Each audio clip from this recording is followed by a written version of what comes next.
If you're like me, you find that cooking generates a lot of kitchen scraps, which is great for composting.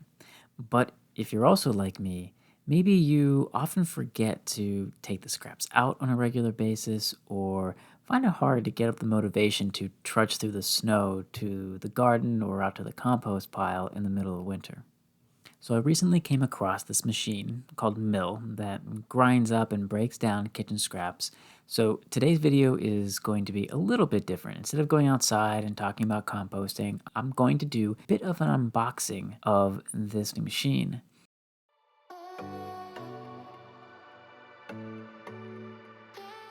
I've had like little countertop containers, just put the scraps in and you can go toss them outside, but those fill up so quick for me. I'm not always good about getting them out of the kitchen straight away. So yeah, I'm gonna see what this thing is all about.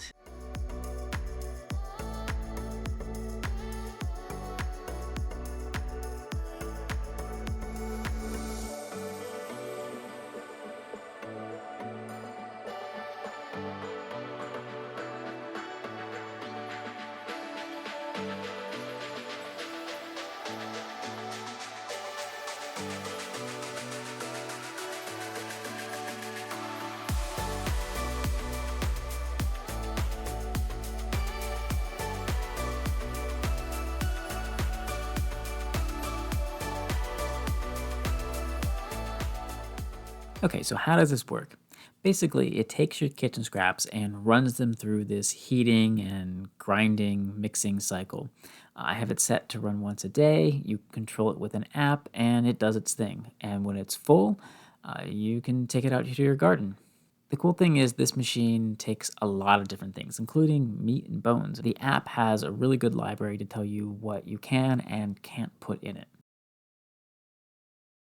Okay, so what do you do with the scraps when it's all filled up? Well, the app has some information and suggestions about what you can do with it. For me, they're just going to be going out into the garden to be mixed directly into planting beds or out to the compost pile.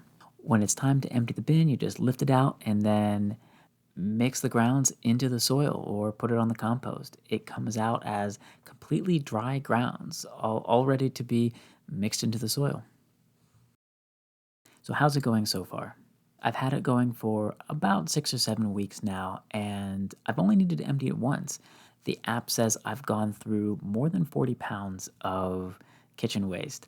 And that's pretty cool. It keeps track of that for you, and it's nice knowing that I'm getting through all that material. It's amazing how little it actually produces for that amount. So it was really easy to set up and to get running, and it's been pretty much foolproof.